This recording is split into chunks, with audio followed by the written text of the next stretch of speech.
자, 오늘은 우리가 마가복음 2장 18절로 28절 말씀을 통해서 우리가 갖고 있는 생각 중에 아주 위험한 생각 하나를 다뤄보려고 합니다. 여러분이 생각할 때 사람이 갖고 있는 위험한 생각은 어떤 생각인 것 같아요? 뭐 사람을 해치고 뭐 이런 거 말고 사람이 갖고 있는 생각 중에 잘못된 생각, 잘못됐다 할 수도 있겠지만 잘못될 수 있는 확률이 높은 생각, 그게 뭘까요? 그건 제가 볼 때는 고정관념입니다. 이 고정관념이 내 인생을, 또 우리 조직을, 우리 공동체를 굉장히 해칠 수 있다라고 하는 이야기를 조금 본문의 말씀을 빗대서 해보려고 합니다. 우리 잘 아는 이야기인데 하나 토막 해보지요. 미국의 한 노인이 자신이 살아온 인생을 정리했습니다. 좀 지혜로운 노인들은 내가 갈 데를 아는 것 같아요. 전 대표적으로 우리 아버님이 그러셨는데 다 정리하시고 일주일도 안 돼서 떠나셨거든요. 아무도 이분이 돌아가실 것 같다라는 느낌을 가져본 적이 아무도 없어요. 모두가 놀랬거든요. 근데 일주일 전에 생을 다 정리하시고 일주일 후에 가셨거든요. 이분도 아마 그런 느낌이 있었는지 자기 재산을 다시 정리해보니까 대략 한 500억 달러쯤 됐습니다. 500억 달러 대단하죠.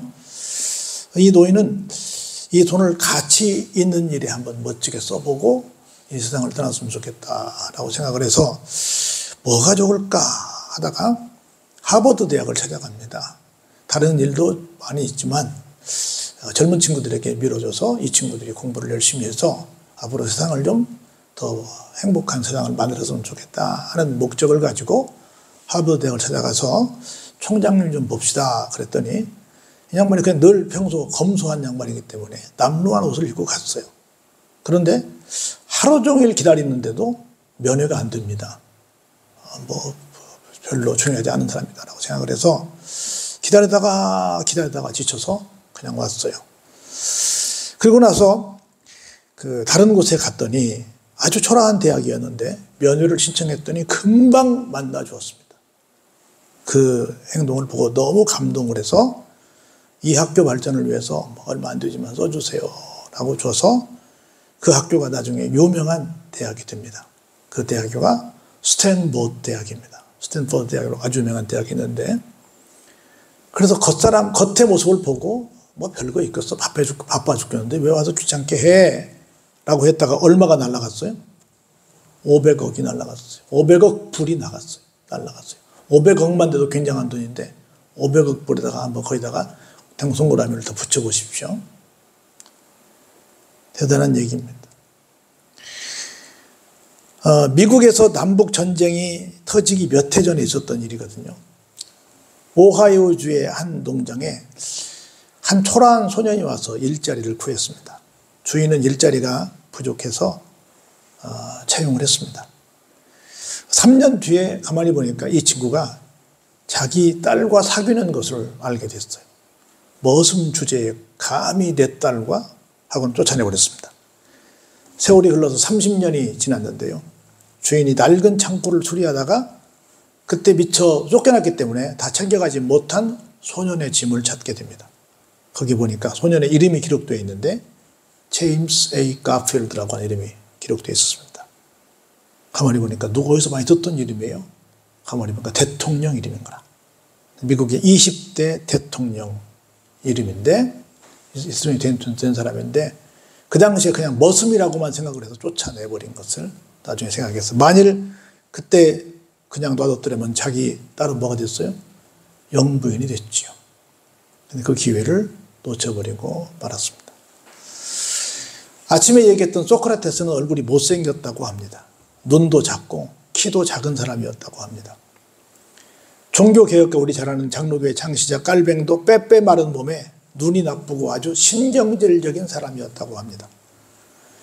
여러분 잘 아시는 링컨 대통령이 있잖아요. 몸이 마르고 다리는 유달리 길어서 고릴라라고 하는 별명이 붙어 있었다고 합니다. 그래서 어떤 소녀가 편지를 해가지고 아이고 후보님은 수염을 기르면 좋겠어 해가지고 수염으로 자기 얼굴을 캄프라치해서 나중에 대통령이 된 사람이잖아요.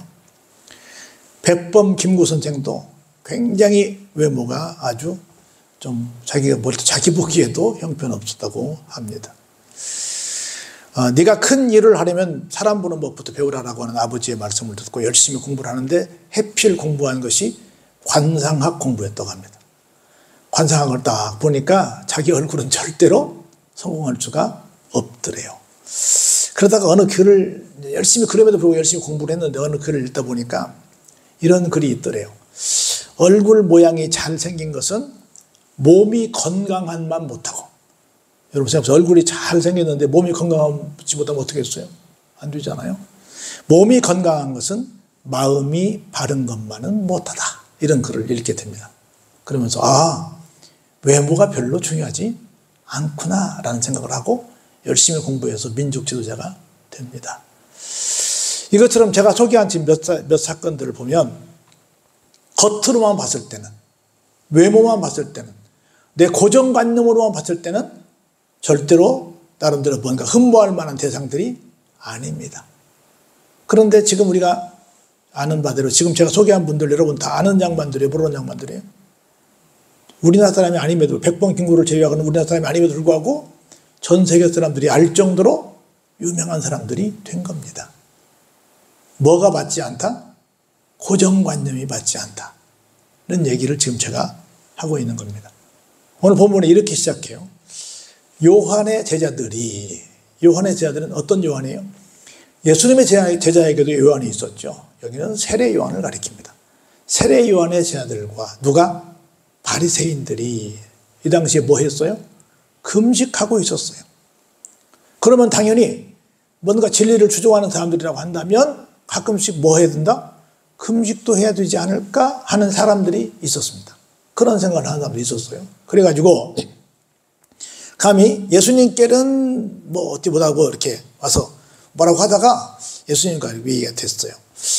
예수님, 자기들끼리 말하다가 저쪽에 세례 요한의 제자들도 금식을 하고 또 바리새인들도 금식을 하고 있는데 어찌해서 당신의 제자들은 금식을 안 합니까? 당신 혹시 뭐 영적으로 뭐 가르친다고 그러는데 뭔가 좀 잘못 가르치고 있는 것은 아닙니까? 라고 뭐라고 말해요?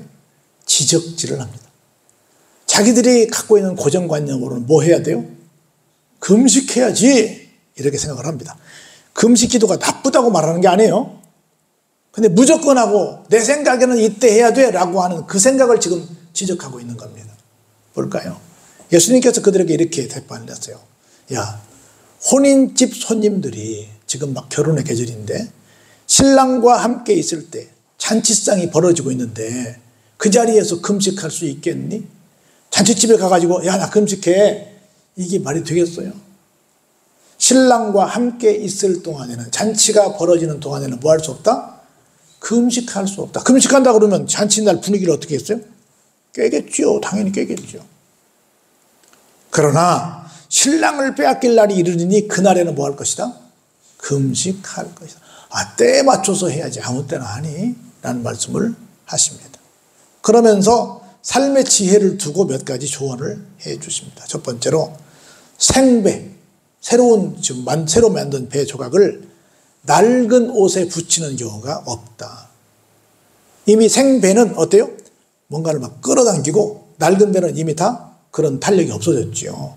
그래서 서로 탄력이 안 맞기 때문에 만일 그렇게 하면 새 것이 낡은 것을 당겨서 어때요? 낡은 것이 더 크게 망가질 수 있다는 거죠. 당연한 얘기죠. 새 포도주는 막 불어날 거 아니에요. 그걸 다 불어나서 더 이상 불어날 수 없는 낡은 부대에 넣으면 어때요? 터지죠. 그렇게 하면 새 포도주가 부대를 터뜨려서 포도주도 낭비하게 되고 또 부대도 터져버린다는 거지요. 그래서 오직 새 포도주는 어디에? 새 부대에 넣어야지요. 그러면서 이런 말씀을 하세요. 모두가 다 때에 걸맞는, 때에 맞춰서 해야지 그냥 아무 때나 하는 것이 아니란다 라는 말씀을 예수님께서 하십니다. 내가 갖고 있는 고정관념으로 지금 이 사람은 이것을 해야 돼, 지금 이 사람은 이때 이것을 해야 돼 라고 하는 것은 우리 어떤 개그맨이 했던 것처럼 그건 네 생각이고 있을 수 있다는 거죠. 그 때를 잘 모를 수도 있다는 겁니다. 우리는 인생은 타이밍이라고 그러잖아요. 그 타이밍을 맞추는 게 굉장히 중요합니다. 두 번째 사건을 잠깐 볼까요? 예수님께서 안식일에 밀밭 사이로 제자들과 함께 지나가십니다. 그런데 제자들이 먼저 앞을 가면서 길을 열면서 이삭을 이렇게 자르게 됩니다.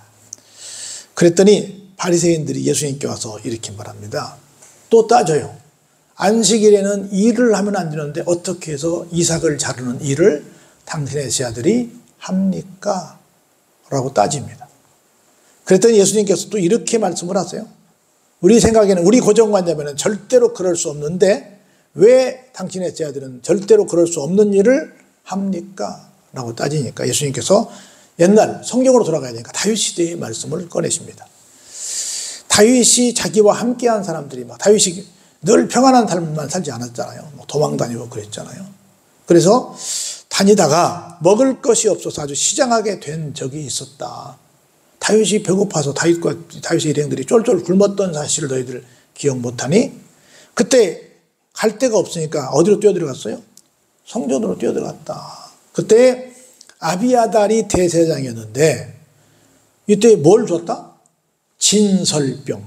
성전 안에 들어있는 병을 전시에 이렇게 진열해 놨다는 걸 진설병이라고 그래요. 그거 누구만 먹어요? 제사장들만 먹어요. 일반인들은 먹으면 돼요? 안 돼요? 안 돼요. 그런데 누가 먹었어요? 다윗도 먹었고 다윗과 함께한 사람들도 제사장들만 먹게 된, 법적으로 그렇게 된 것을 나누어 먹은 적이 있다. 왜요? 다른 거 다 중요하지만 뭐가 더 중요하다? 생명을 살리는 일이 더 중요하다. 그래서 그렇게 한 적이 있잖니. 안식일 중요하지. 근데 생명을 살리는 게 더 중요하지 않겠니? 우리 그런 얘기 또 있잖아요. 한 번은 양이 웅덩이에 빠졌어요. 근데 가만 놔두면 굶어 죽거나 거기에도 물이 있어서 질식사할 수도 있고 죽을 수 있잖아요. 근데 그걸 발견한 날이 해필 무슨 날이에요? 안식일이야. 그 애야, 안식일은 우리 아무 일도 하면 안 돼. 내일까지 어떻게든 살아있어 봐. 내일 와서 건져줄게. 그렇게 말한다고 한다면 걔가 내일 살아있겠어요? 죽겠어요? 죽을 확률이 크죠. 그럼 그 다음날 와서 건져봤자 뭐예요? 고기는 얻을 수 있겠지만 그 생명은 얻을 수 없지요. 그런 거로 그걸 어떻게 해야 돼요? 꺼내야지요. 당연히 꺼내야지요. 우리 부자와 사마리아 얘기, 사마리아 그 선한 이웃 얘기도 있고 다 그 상황, 그 타이밍이 제일 중요하단 말이죠. 아, 나 지금 예배 드리러 가야 돼. 나 시체 만지면 안 돼. 나 이거 하면 안 돼. 일부분 맞습니다. 완벽한 고정관념입니다. 그런데 아침에 제가 말씀드렸던 것처럼 그 무엇보다 중요한 것은 뭐다? 생명을 살리는 거다. 그래서 이렇게 말씀하시는 거예요. 이러므로 볼까요? 안식일이 사람을 위하여 있는 것이 아니고 사람이 누구를 위해서? 안식일을 위하여 있는 것이 아니에요. 안식일이 사람을 위하여 있는 것이요. 사람이 안식일을 위해서 있는 것이 아니라는 거라는 거죠. 그러면서 주님이 한 말씀 딱 때려 고정적인 말씀을 하십니다. 인자는 언제도 안식일에도 주인이니라. 내가 안식일에 매여가지고 못하는 그런 사람이 아니라는 거죠. 오늘 얘기는 뭐냐면 그걸 해라 하지 말라 여러 가지 얘기 나올 수 있죠. 근데 그 무엇보다 중요한 건 뭐다? 생명을 살리는 게 중요한 거다. 근데 우리는 그것보다 다른 어떤 제도에 매여서 내 고정관념에 매여서 상황을 모르고 그래서 그게 꼭 옳다는 건 아니지만 제가 신학할 당시 80년대에 시츄에이션 에틱이라고 해서 시츄에이션은 상황이에요. 에틱은 윤리입니다. 상황윤리라는 말이 신학계에 큰 화두가 됐어요. 절대 이래서는 안 되고 이렇게 해야 되는데 이제 상황에 따라서 어떻게 할 것이냐는 거죠. 상황에 따라서 그게 합법이 될 수 있고 불법이 될 수 있는데 그걸 어떻게 신학적으로 해석할 것이냐가 굉장히 신학계에 큰 바람을 일으켰던 적이 있었습니다. 그래서 우리가 가지고 있는 것은 절대 진리를 고수하는 건 좋은데 내가 갖고 있는 어떤 고정관념이 완벽한 법이다라고 말하는 것은 안 된다 라고 하는 것을 다시 한번 여러분께 말씀을 드립니다. 한 가지만 더 얘기를 해보죠. 하이렘이라고 하는 소년이 있었는데요.